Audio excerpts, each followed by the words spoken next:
Track Wrestling here in Fort Lauderdale, Florida, NWCA National Convention, Coaches Convention with Davidson coach Andy Lausier. Exciting stuff going on in your program right now. I don't know how many people out there coast to coast know about it, but got a couple young, dynamic hires you guys have made in the last 2 years. Joey Dance, Chad Walsh. What are those guys going to bring to the table for your program? There's a lot of energy, as you can imagine, with both Joey and Chad. They're both really young, fresh out of college, coming off of highly successful careers. And I think one of the things that really drew them to Davidson is they want to make an impact. You know, really one of the guarantees that I provided is that I'm going to give you a lot of responsibility and a lot of freedom as a young assistant coach to make that impact and really put a signature on this program so that you're a legacy. And I think what it's going to do is really carve out the foundation for their future. Because I don't think there's anything more compelling when you sit down in front of an athletic director and you can tell that person a story about how you built something. This is Joey's second year and this is Chad's second month. But what I think we've developed and are creating as a staff is something pretty special. Imagine those guys, you know, highly credentialed guys. What was it like trying to get them on board? You know, I think Davidson makes my job really easy. The institution itself is incredible. It's one of the highest rated institutions in the country. It's very unique and it has an incredible setting. So I always joke that as a recruiter, I just need to get people on campus, and then as long as I shut my mouth, usually we're moving in the right direction. So I think they felt what I felt when they visited, and then hopefully I can communicate my passion and the confidence of my vision for Davidson Wrestling while they were there. Pretty significant fundraising campaign you guys have done there. You've raised what, $1 million you said? $1 million for new scholarships, which changes our capabilities. And then on top of that, we've probably raised in the ballpark of another $500,000 in the course of 2 years to help us fund certain strategies like a second assistant coaching position, enhance our recruiting efforts. We've made considerable changes to our competitive schedule this year. So the cost of operation in terms of trying to improve our competitive profile is pretty significant. So we're so fortunate and grateful to be able to lean on the shoulders of our great alumni. Not too many people know that this is Davidson Wrestling's 99th year as a program, so we've been around for almost a century. And I think our alumni base are really starting to get excited about the changes they're seeing in the foundation of the program, and they are being so generous and supportive to help us be able to fund out new opportunities. Let's go back to, you know, you said first time in 99 years you'll have a second assistant coach. Number one, how does that change your job? Significantly. In fact, I'm learning that a little bit right now because this is the first time as a head coach I've ever had a full-time second assistant. The first place I really noticed it is in the energy in the wrestling room. I just think when there are 3 coaches in there, the presence really changes in terms of the dynamic with the student athletes. The second area where I've noticed it is, you know, our office space is kind of all right together, and we're just having more dialogue, more brainstorming, more ideas are surfacing. And so I think the creativity, we're starting to see a real sharp increase in some of the things that we want to put into the mix. And then lastly, you know, it's just so nice right now. We're in 3 different places. So Joey's doing a camp in Wisconsin. I'm here in Fort Lauderdale, and Chad's got his boots on the ground on campus, training with our guys and doing some recruiting stuff.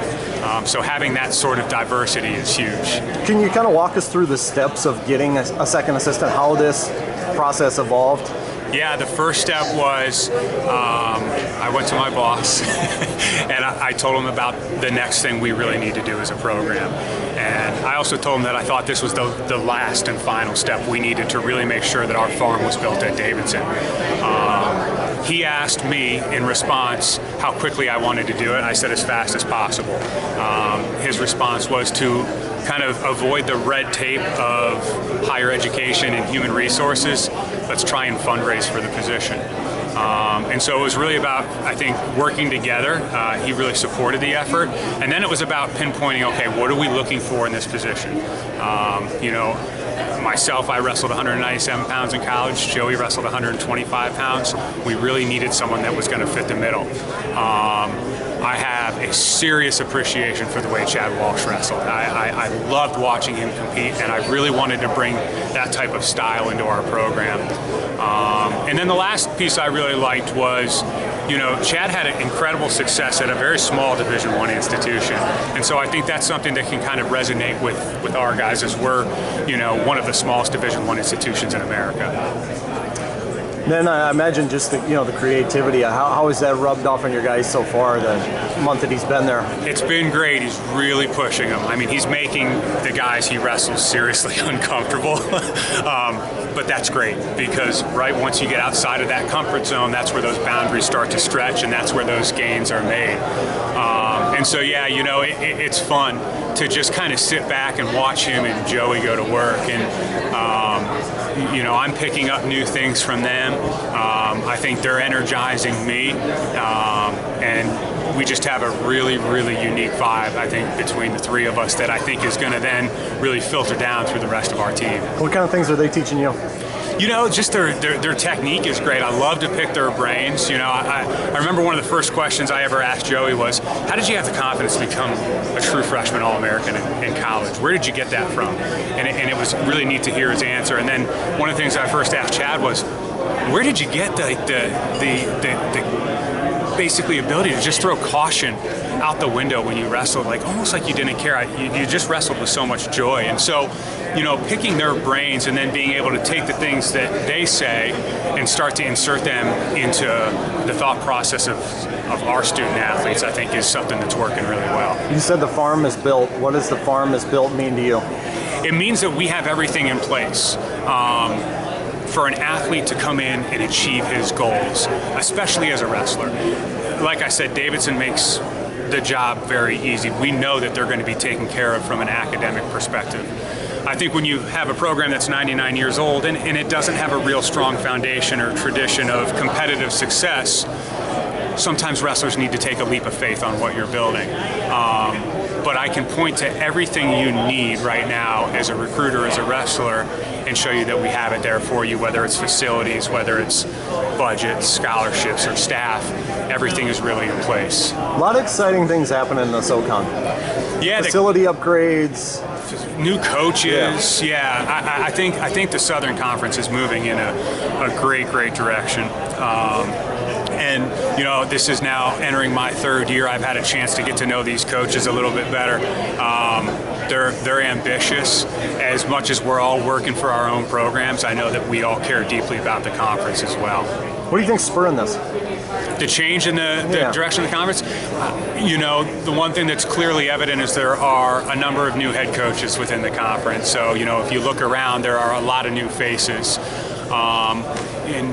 I think, then you have, the real strong emergence of Campbell in recent years. I just don't think there's the ability to relax anymore. If you put your feet up for a second, you're probably going to get left behind. And then you look in the ACC, right there in North Carolina with you, North Carolina State, Duke, all having tremendous seasons, raising the bar for each other there. How much are you seeing this filter down to high school levels in North Carolina? How much is wrestling improving as a result of what's going on at the D1 level? The first place I'm really seeing it right now is at the club level. So I'm seeing the quality of the clubs improve significantly. So just over the course of the past couple of years, I've visited a number of clubs in North Carolina, and I keep walking out of those buildings really, really impressed, not only with the talent level, but with the commitment level I'm seeing. Because then I'm seeing those very same kids at the same national tournaments that I'm recruiting at. I'm still probably not as familiar with the scholastic portion of the state, just because we're recruiting nationally so much, because we have to go find the brains, whether that's in our own backyard or whether that's out in California. We have a certain profile that we need to recruit for. But I definitely think the impact of the success of the programs at the collegiate level is having an effect. And I think I saw it too, being at the World Team Trials in Raleigh. It was a well-attended event. There was a lot of high school and youth wrestlers there. So I think the exposure to elite high-level wrestling is only helping to gain momentum. You mentioned early on strengthening the schedule, I think. Who else? What's your schedule look like this year? Where are you going? Who are you going to face? Yeah, I think one of the biggest adjustments we've made to it is putting the Southern Scuffle on our schedule. I think it's, the tournament that might closely emulate the NCAA championships. It's a multiple day format. I mean, the field is so deep and so talented. We're also going to take a trip up to Albany for the Journeyman Classic to get some exposure to some different teams. We've put West Virginia on the schedule this year. Buffalo, we wrestled at Pitt. They were at our place last year.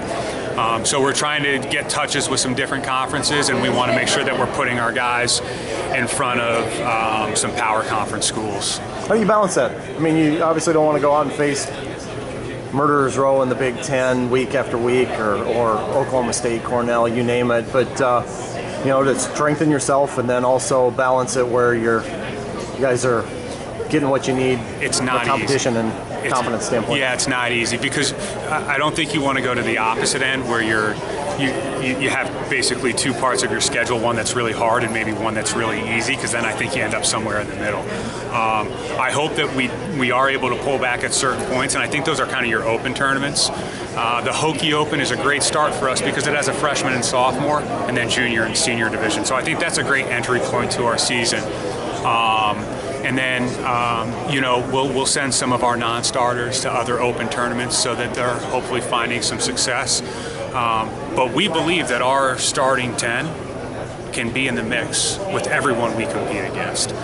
We don't think that we need to be going into any competition now kind of surrendering ourselves just because we're Davidson and we might be wrestling someone that has a better tradition historically than us. What has been the response on the recruiting trail? What do kids know about Davidson? What's been your message to them? And the response has been great. The quality of kid that is on our campus just about every single day is so exciting. We are competing and recruiting against the right type of institutions, and I believe we have a great product to showcase that is unique from those institutions. I think the biggest challenge that I mentioned is probably getting them to take that leap of faith, but we kind of try and twist that message of it's not so much about taking a leap of faith, it's about who wants to be a legacy. Okay, so in 99 years of Davidson wrestling, there's never been an All-American. Nobody's ever stood on that podium. The first person that does that, they'll be remembered forever. And so even though we're this 99-year-old program, it's the opportunity to come in and really establish a new tradition for the future of the program. And what I'm seeing is that a lot of young men get excited about that. It's not for everybody, but for the most part, the response to that is very, very exciting. With the scholarship project, how much does that affect you? Where were you before? Where are you now? It's a game changer for us. It's a game changer. I think where we were before, we probably had the ability to go out and really get maybe 1 to 2 extremely elite level guys. And now if we really budget that money and use it the right way, balancing it with some of the financial aid opportunities that we have at Davidson, I think it really allows us to go out and put together now a really deep, talented team. So it's something that we're kind of learning as we go each year on how we can maximize those dollars, but we feel really confident about the position that we're in. Although we're not fully funded, we have the type of funds we need to be able to go out and get the kids that we're looking for. Hey, great stuff. Anything else for us? No, absolutely. Thanks for being down here covering wrestling. You guys do a fantastic job.